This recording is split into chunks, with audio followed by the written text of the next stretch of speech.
All Hit Radio.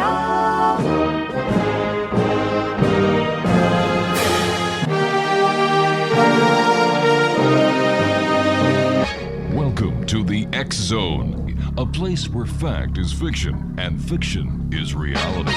Now, here's your host, Rob McConnell.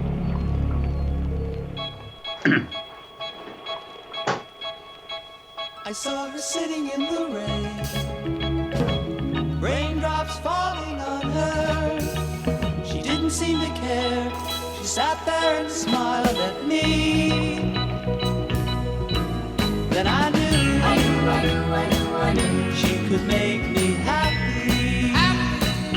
She could make me very happy. Flowers in her hair, flowers everywhere.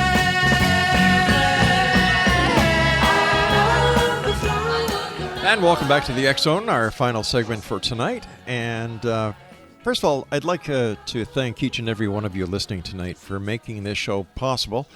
This is our 32nd year of the X Zone. Wow. And you, members of the X Zone Nation, have made this all possible.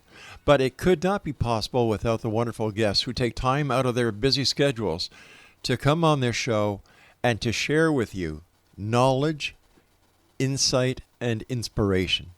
So to all my guests, many who have turned into friends, and all our listeners around the world, thank you so much from everyone here at the X Zone Nation. Speaking about good friends, this hour our guest is Colm Holland, and he is the publisher of The Alchemist by Paulo Coelho, I don't know if I said that right, and founder of the School of Alchemy Transformation. And Colm, welcome to the show, my friend. Rob, it's great to be back with you again. I think it's about a year since we last spoke. Yes, sir. And how have you been? How did you and your family fare with COVID? Thanks for asking. Yeah, I'm really good. Yes, we got through it like everybody else. My heart goes out to everyone who has family with young children and elderly parents and juggling life and sheltering people. Yeah, we got through it. Thank you. And for many people actually that I know and I've been in contact with, it was quite a transformational time. It sure was, yeah. Yeah, and I know for you personally, from your story recently, how majorly transformational it was. But for those of us who maybe just live such busy lives and are preoccupied with all the demands, really important demands of the day, to actually be forced to just be alone for a while and to sit with our own thoughts can be actually quite useful.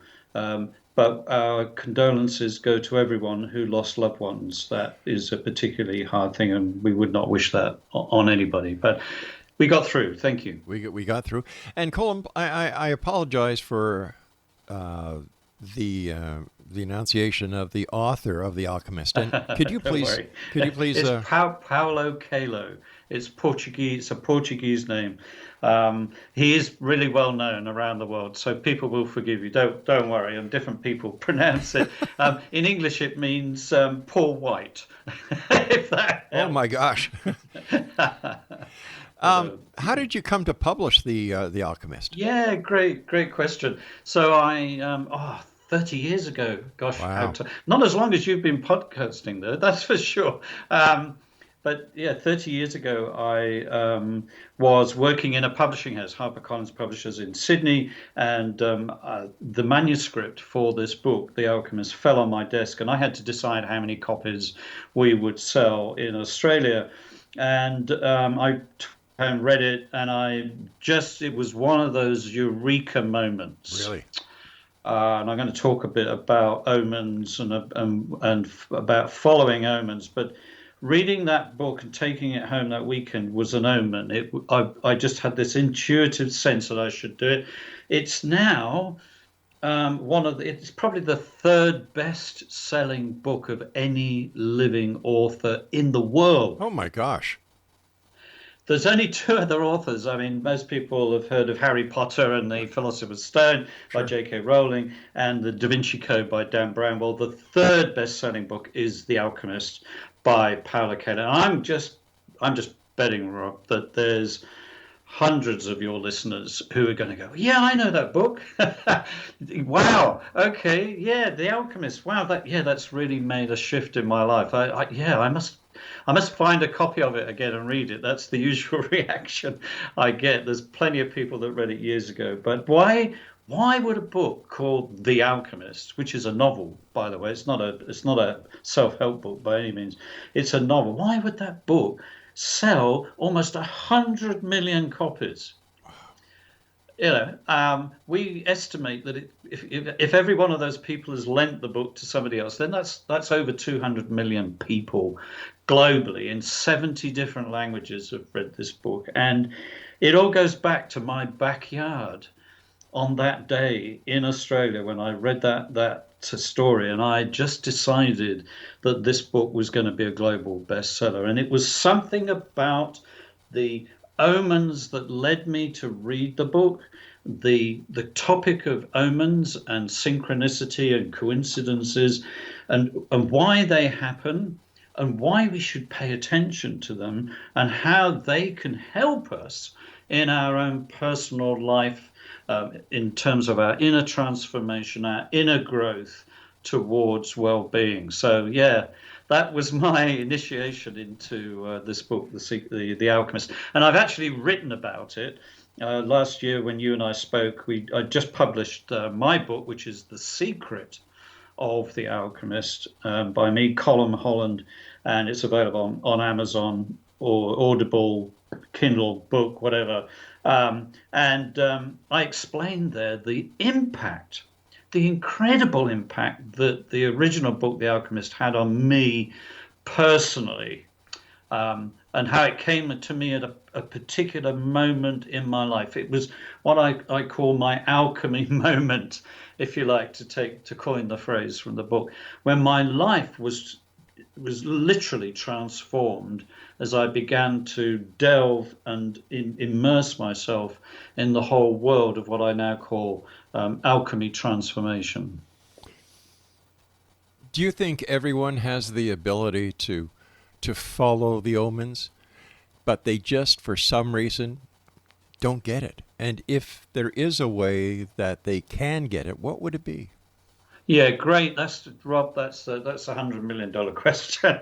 Why do some people see the omens, recognize them? So what is an omen? Let's just quickly explain what an omen is. Let me give you an example. When I made the decision to write my book, The Secret of the Alchemist, it was just something that was brewing in my mind. I was sort of making the commitment to do it. I knew how much work there was going to be involved. In fact, it turned out to be 3 years' work for me. And I guess many people are saying that how much they love my book, and I said, well, I put my heart and soul in that, but the decision to put my heart and soul into it and expose my vulnerability and expose my life for other people to be able to identify in their own journeys with my journey of transformation, I just didn't say, okay, give me an omen. I didn't sort of turn to the universe or turn to my heart and say, okay, I need a sign here. I just kind of was sitting with it. Should I do this? And that's one of the beginnings of how we can instigate omens in our life, is when we sit with a thought, we sit with an intention, and we say to ourselves, is this the right direction for me to be going in? Should I do this? Should I carry on as I am, or should I make a change in my life? When we do that, there's this amazing phenomenon takes place, in my experience, is that the universe, for want of a better phrase, or spirit, or our own energy, the collective unconscious, hears our intent. It listens to the decision making that we're trying to make. And if it's important, and if it's something that's going to benefit us and is going to bring us the well-being that we're looking for, then according to the story of the Alchemist, all of the universe will conspire. that will conspire to help make that happen. And it will do it by giving you omens. So I decided, should I write this book? Shall I make this decision? The next day, I took my grandson to a bookshop, a second-hand bookshop, and we were buying some children's books. And I just said to the bookshop owner, "Oh, you wouldn't happen to have a copy of The Alchemist?" I mean, this is years and years after the book was published. "You wouldn't happen to have a copy of The Alchemist, would you, by any chance?" She said, "Oh, you're not going to believe this," she said. "But somebody brought a second-hand copy in just yesterday. In fact, look, here it is, just underneath my counter here. I haven't even had the chance to put it on the shelf yet." And I said, "I'll buy it." I'll buy it. So I bought that and I took it home and I thought, okay, Omen number 1. She had a copy that somebody brought in. The next day I got on a flight. I got up out of my seat, turned around as the plane landed, and guess what? I can hear everybody's already saying it. There was a lady right behind me. What was she doing? Reading The Alchemist. 25 years after it was published. I got to my hotel where I was going and I booked in and I went to my room and I came down to go to the restaurant and I sat there in the restaurant next day and I looked across at the table opposite me and guess what the man was reading while he was eating his The Alchemist. meal? So this stuff happens. So why did that happen to me? And to answer your question, why does it happen to some and not to others? It happens to us when we open ourselves to the power of love in the universe, which wants us to grow, wants us to be whole, wants us to move into a place of wellness, and knows the state that we're in right now. All right, Colm, I hate to do this, but I've got to take my break. Exo Nation, Colm and I return on the other side of this break. Fascinating topic, fascinating guest. Don't go away. Oh, I don't know just why she simply caught my eye. I love to fly. She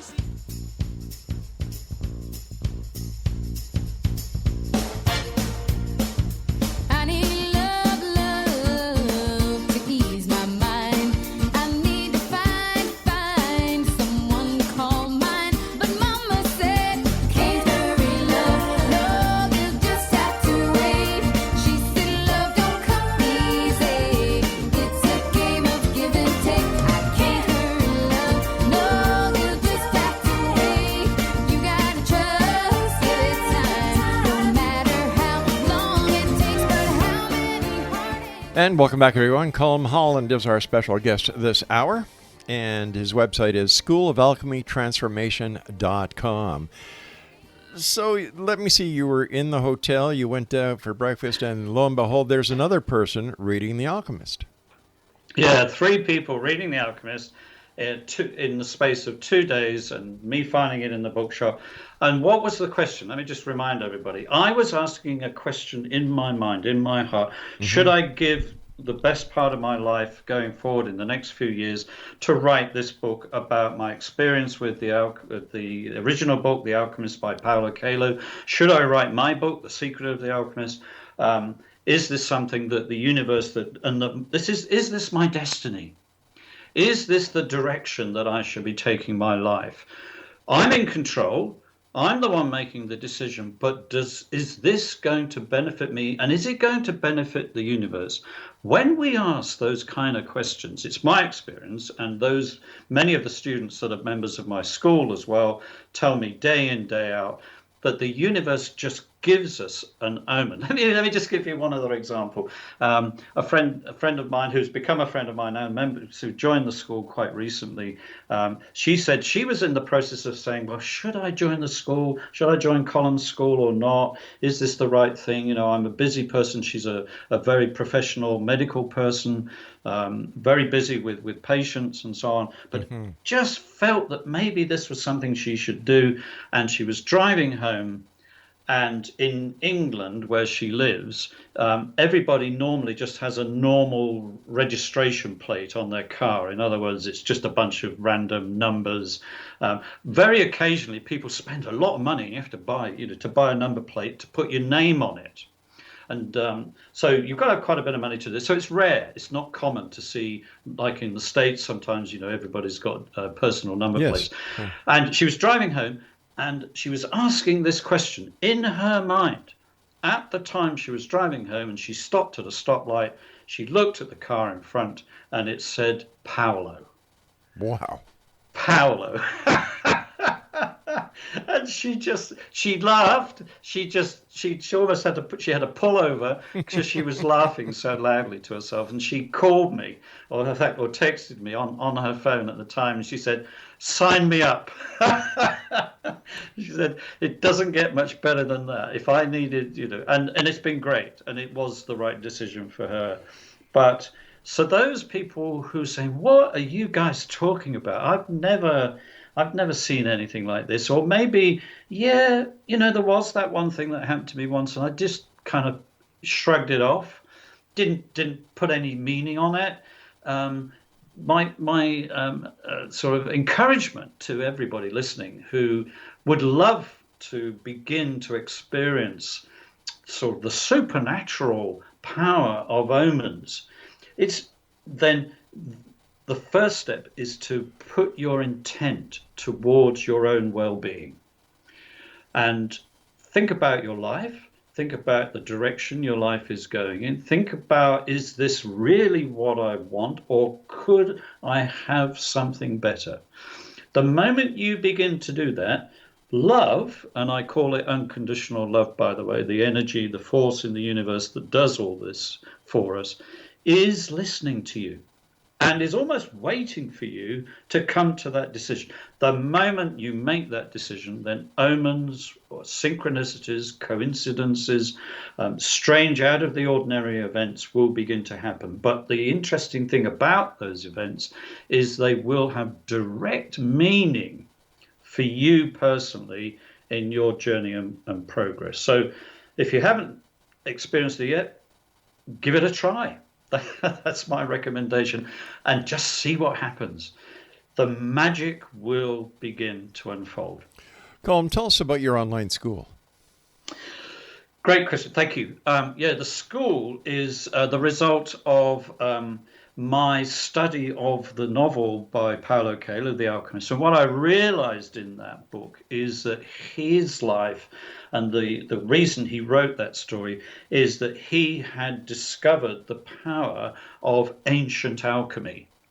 And for those of you who've got no idea what that is, which was like me when I first began to be introduced to this subject, and I went off and started doing the study on my own, what I discovered is for centuries, for millennia, certain men and women have discovered a power and a process which enables us to not necessarily, as some of us might think of alchemists, just turn solid lead, the real metal, into gold, which is what they're sort of mythologically famous for.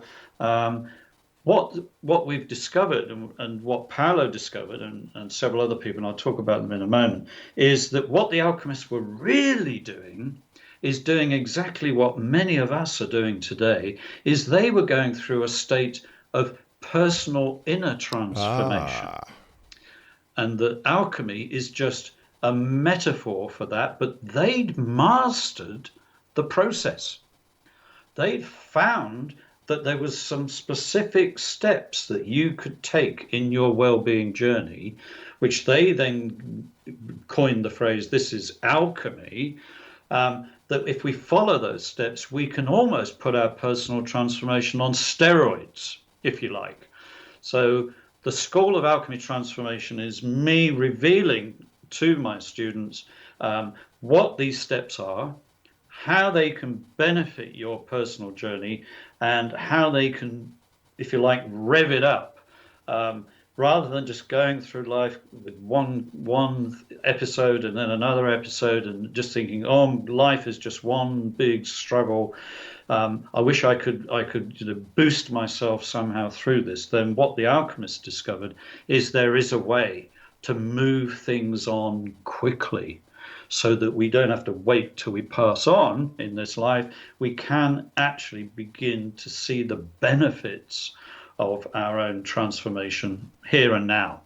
So that was what got me really excited and why I thought I really need to write this book and I really need to start this school, because I want to share this with other people, because this has been the reality of my life. So what kind of changes have students seen in their lives once they complete your course? Yeah, so not everybody, but a vast majority of the students have come to the course for a simple reason, reason alone, is that they've been on a personal journey of transformation. They've made the commitment to pursue well-being, but every now and again, particularly in middle age, no offense to middle-aged people, I'm well beyond that, guys, so don't worry. But particularly in middle age, there is a very common occurrence to hit some kind of block, just some kind of wall internally, some kind of road bump that seems at the point that it becomes a bit of a crisis that we just can't get over.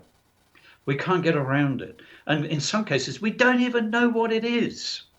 We've tried this therapy. We've done that course. We've read these books, hundreds of books. We've followed this teacher. We've done that. Me too. You know, I've done all of those things. And yet it doesn't matter whatever I try. And the more I try, the worse it kind of seems to get. There's just that one block. Well, one of the secrets of alchemy is that love, unconditional love, when we follow the steps of alchemy, will reveal what that block is. Amazing, incredible shifts in people's lives. And the context of the school is really to just create a safe environment, which it is. It's all confidential. It's one-on-one. It's an online course. Nobody is exposing their vulnerability in any way. But it's a place where we can bring our inner vulnerability to be met and for the work to begin in our relationship to unconditional love. So that's really what the school is all about. It's not an academic course. I mean, Right. There is some reading to do, but it's more about moving the inner block and getting around that and moving on in your life. So when we talk about unconditional love, and I've got about a minute here, how could we best identify it when we actually see it? There is a force, there is a power, there is a spirit, there is an energy in the universe, and we all acknowledge it. Many of us acknowledge it in different ways, but I just decided that it had a character. It had a personality. It doesn't have to be a deity necessarily. I'm not going to give it a name in that regard, but I just wanted to identify its character. So I've identified that force and energy as the power of unconditional love, which means we are completely and utterly accepted by love just as we are. And if we can appropriate that love by ourselves, for ourselves, that's when the transformational work can begin. Colm, I've got to take my news break at the bottom of the hour. Please stand by. Exonation, if you'd like to find out more about Colm, visit his website, schoolofalchemytransformation.com. Too good to be true? I don't think so. I believe that you have the ability to change, but in order to change, you have to know what the issues are. You can't change something that you are totally unaware of that actually exists, right? We'll be back on the other side of this break. Don't go away. How long it takes, but how many heartaches must I stand before I find enough to let me live again? Right now, the only thing that keeps me hanging on when I feel my strength, yeah, it's almost gone. I remember Mama said, "No, you'll just have to wait." She said, "Love don't come easy. It's a game of give and take. How long must I wait?"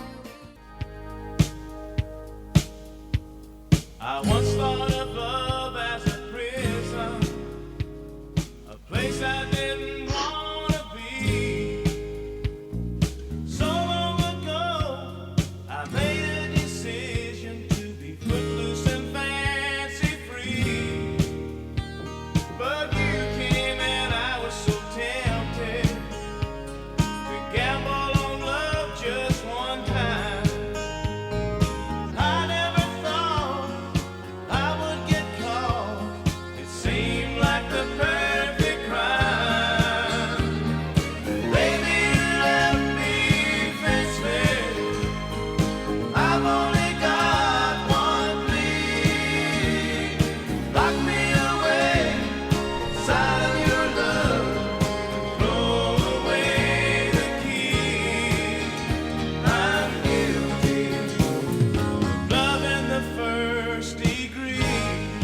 Welcome back, everyone. Our guest this hour is Colm Holland, and his website is School of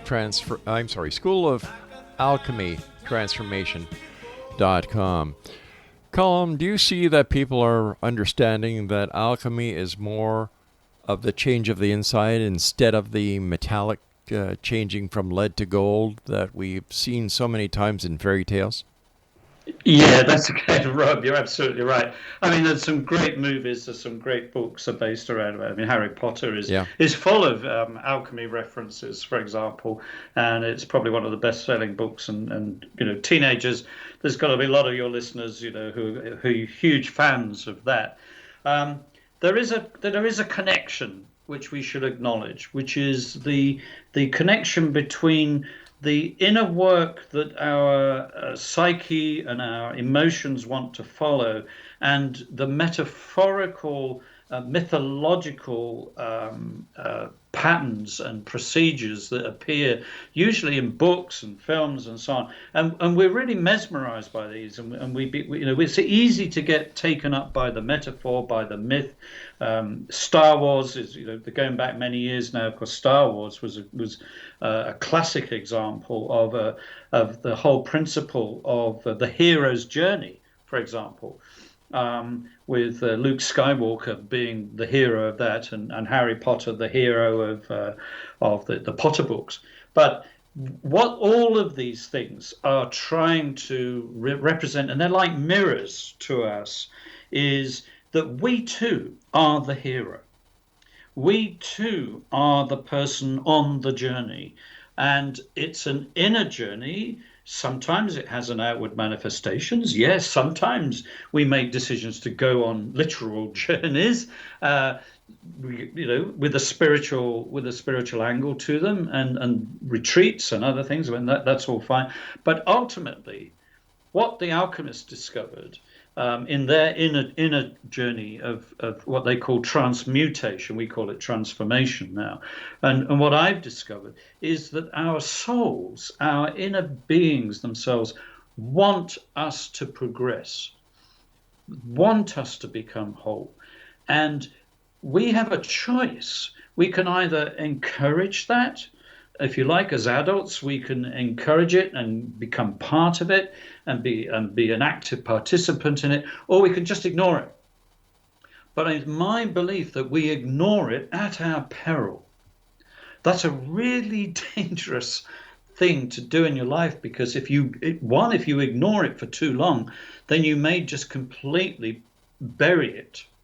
And burying that desire to progress and to move on to well-being and to live a more fulfilled life and to discover empowerment, personal empowerment, where you're not being swayed this way and that way by other forces, but you're in control of your life. Ignoring all of that is a real peril. And somewhere in our psyche, in our soul, that has to get buried somewhere. And the problem with that, I've discovered, is the more we bury it, the more powerful its influence becomes. And it has this really nasty and unwanted habit of breaking out of wherever it is that we've buried it in our psyche and breaking into our everyday life, usually in unwelcome and unwanted ways that hurt us, ways that hurt the people that we love the most around us, can hurt our careers, can hurt our health, can hurt our mental well-being. This is dangerous stuff when we make this decision to bury the feelings and to bury this desire to move on. So what the alchemists discovered is that rather than do that, why don't we find a way to make friends with that part of ourselves that we've buried away? Why don't we find a way to begin to bring love, which means acceptance, lack of judgment, no condemnation, just bringing love which fully accepts us as we are into those places of our lives, to bring in the light, to shine a light into those dark spots, show us who we really are, but then help us accept who we really are. And so the power of unconditional love combined, in my experience, with the processes and steps of alchemy are truly transformational. and safe and reassuring as a process as well. There's nothing scary, folks, in this at all. This is probably one of the most compassionate and loving ways of treating ourselves and moving forward. What's it like being the headmaster of your own school?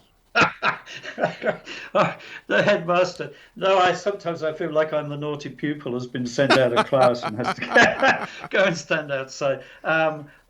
It's not that kind of school, obviously. I mean, we end up being we're a bunch of friends, and we're all over the world. We've got students in Australia, wow, in South Africa, all over Europe, all over the US, Canada. I mean, we're everywhere. It's only in English. I'm sorry to say, at the moment, the school is in English. I do have my book published in French, Le Secret de l'Alchemist, which is The Secret of the Alchemist in French. So I'm starting to get some interest from people in France, but they have to speak English as well at the moment. But I'm not the headmaster. I'm in a way, I am an alchemist for the people who need just someone else to sort of hold their hand at that critical moment. That's really my job, is to, I kind of understand where you are, and I know what the journey takes. I know the price that you have to pay.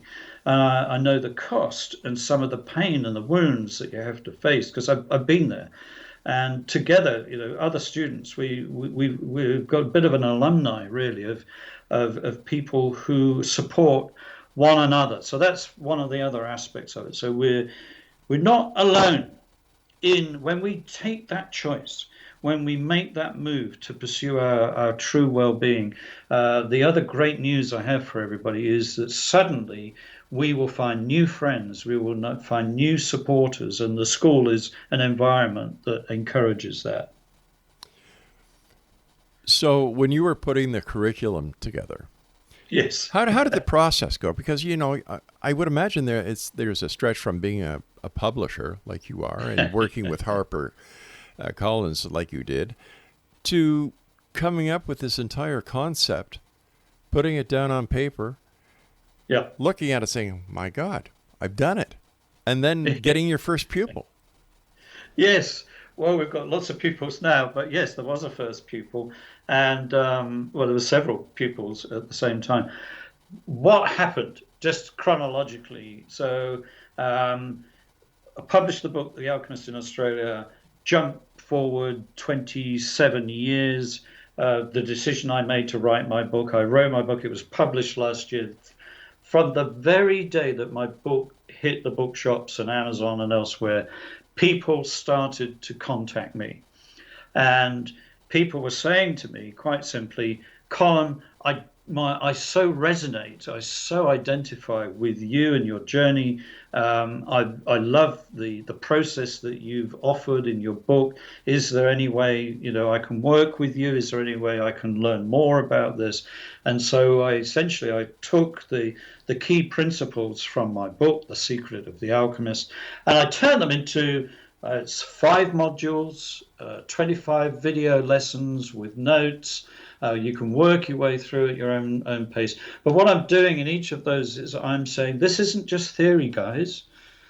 What we have to do is read this, listen to this, and then reflect and think about, how does this impact my life, in my journey, in my stage right now? Where am I in the journey? The journey is, in alchemy, has 3 distinct stages. There's what's called the black phase, the white phase, and the red phase. And these symbolize different processes in our internal process, where we identify the parts that need healing. The white phase, that's in the black phase. The white phase is where we call in the power of unconditional love to perform the healing. And then the red phase is where we integrate that into our everyday life and move forward in an empowered way to effect a change in our own personal life, in the lives of those around us, where we're bringing love and light and that same unconditional love to other people. When you say that you call in that power basically to correct or to heal. Does everybody have that power? Yes. Yes. Yes. Yes. Absolutely, Rob. Absolutely. All humans have that power. It is what makes us divine. All right. I hate to do this again, but we've got this final break. I'm sorry about this, my friend. Colm Holland is our special guest, Exo Nation. And if you'd like to find out more about Colm, if you'd like to take his course, here's the website. schoolofalchemytransformation.com. schoolofalchemytransformation.com. And I'll be back on the other side as we wrap up tonight here in the X Zone from our broadcast center and studios in Crystal Beach, Ontario, Canada. I'll be back. Don't go away. Just one time, I never thought I would get caught. It seemed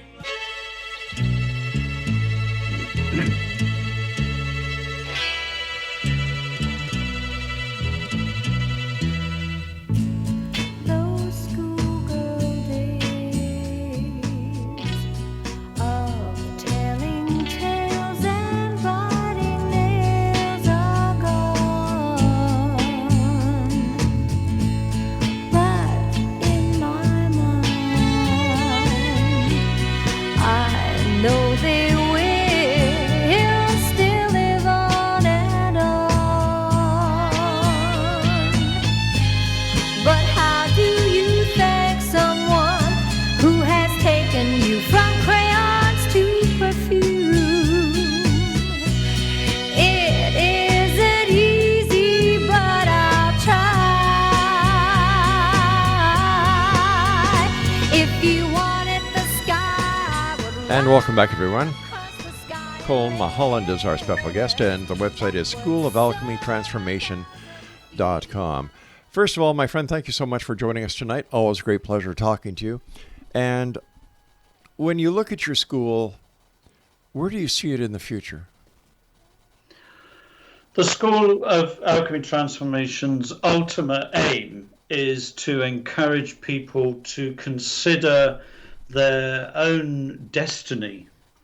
And by destiny, what I mean is not something that's already written in the book of fate. And the story of the Alchemist condemns that from in a very early part of the story. Our life is not necessarily controlled by fate. In fact, I would say that I agree with Paulo Coelho. That's probably one of the greatest lies in human thinking. We are the masters of our destiny, and we can control the future, and we can move forward, and we can make a choice, which is: are we going to be a positive participant in life and in our life? Are we going to be somebody who leaves a legacy of love and of positivity and creativity, or are we going to be somebody who's just held back, sometimes unwillingly held back by obstacles and weights that really hold us down? You know, the metaphor of lead is a really good one, because what is lead? It's a really heavy metal, and sometimes that's how it feels in our souls. We are weighed down with just that lump of lead, which we don't even know what it is, and we can't afford. So the future of the School of Alchemy Transformation is to encourage each of us to find that place, that divine place within ourselves that can be transformed. And here's the thing, and this is one of the things you'll discover if you do read my book or you join the school, is that place of lead, that bit of ourselves that we see as sort of dark and heavy within us, that is our greatest treasure. That is the gold. That is our destiny. That's the power that can drive our destiny. And what we just need to do is to allow love and our own inner self-worth to work its magic on that lump of lead and transform it into our gold. And that's what I see happening every day in the School of Alchemy Transformation. And sometimes people come to me and say, Colm, am I beyond hope? is it too late for me? Have I got, I've been doing this for so long now, I just don't know. And I say, no, no, no, never. It's never too late. The universe is there, love is there, and it lives within you, and it's just wanting your participation. And it means that the adult you, the one who can make decisions, has to collaborate with the inner you, which is sometimes represented as a child. That collaboration gives birth to, as the Alchemist called it, the philosopher's child, which is this new birth, this new self that can emerge out of that collaboration. Do you think that your school would have been as successful as it is, and I'm sure it's just going to skyrocket? Do you think it would have had the same opportunities 20 years ago that it has today? No, good. That's really good point, Rob. Thank you for making it. No, I don't think it would, because I think there is a zeitgeist. Those of you who know the meaning of that word, there is a zeitgeist in our society at the moment, Western and Eastern. There is a growing thirst and hunger amongst all of us for personal growth, for personal well-being, for personal transformation. And it's manifested in all kinds of ways. And I'm sure some of your listeners are already practitioners in various parts of that process of growth.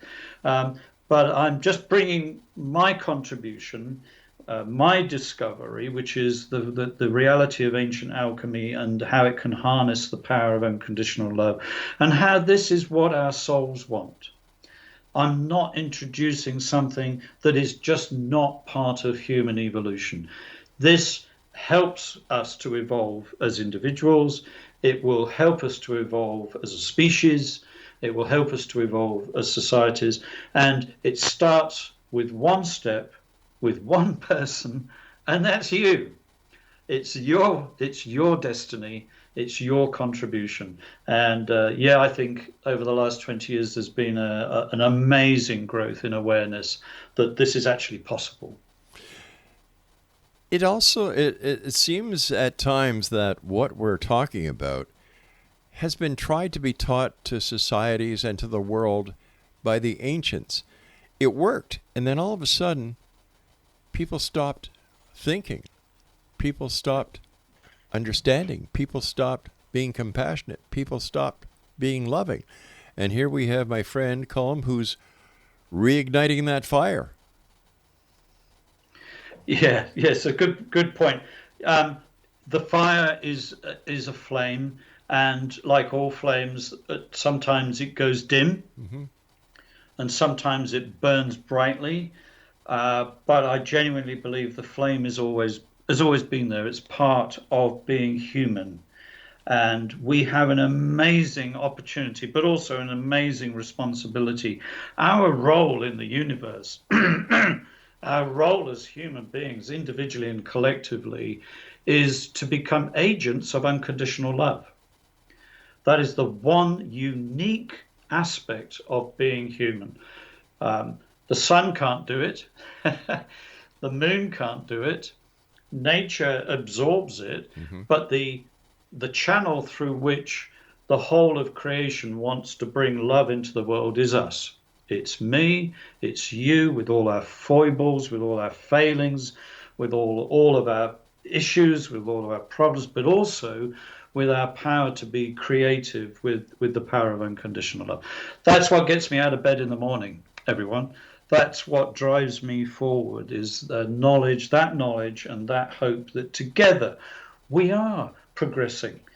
We can transform. We can transform ourselves, and we can transform the world around us. Plus, it makes us a better person. Yes. Well, better in the sense that we have learned to live with ourselves, and that we can learn to live and accept those around us. Yes. If that's what better is, then absolutely, Rob, I agree with that. You know, one of the most awakening sentences I've ever heard many years ago was, if you can't love yourself, no one else will. So I think that we need to take responsibility We need to understand that we're part of something wonderful called the human race, and that we're all connected. We're not individual units as so many people would like to think we are, but we're part of a collective, part of a group. And I firmly believe that working as a collective and a group, that there is no challenge that the people on this little blue planet cannot surmount. Agree. Yes, wholeheartedly, Rob, wholeheartedly. And who knows, out there right now, there's me with my school of alchemy transformation. What if right now there's somebody out there listening to this who is going to be, individually a major force in helping and encouraging us to do that? And we'll discover them one day. And it will be because of your broadcast, Rob, that they made that commitment to moving a journey. So you and your broadcast have done faithfully. Congratulations over so many years. Thank you, sir. Encouraging all of us to pursue this way of life. Well, once again, I have to give my parents credit because many, many years ago, sitting on the front porch of our home in South Shore, Montreal, looking at the river, and we had a train track beside us. And my dad said, son, and I figured, this is going to be earth-shattering. Dad's actually talking. He says, son, in life, it's like a tunnel. There'll always be that light at the end of the tunnel. All you have to do is look for it.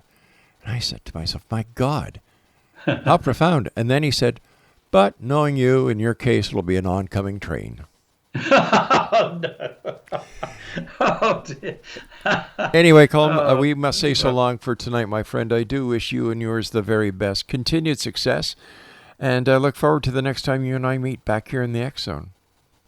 Very much so. Love and blessings to you, Rob. Love and blessings to everyone. Take care, my good friend. Be safe and sound, and in regards to the family. Thank you. Same to you. All right, X Zone Nation. What an hour this has been. Inspirational. I've got a funny feeling, and I'm not a psychic. I've got a funny feeling that some people tonight have had their eyes open, their hearts open, through the 4 guests that we've had on this show. Thank you for being there, X Zone Nation. I'll be back tomorrow night at 10 o'clock as once again we cross the time-space continuum to this place that I call the X Zone. To all my staff here at the X Zone Radio TV show, thank you. To my senior executive producer, my lovely wife and best friend, Laura Rogers, thank you, sweetheart.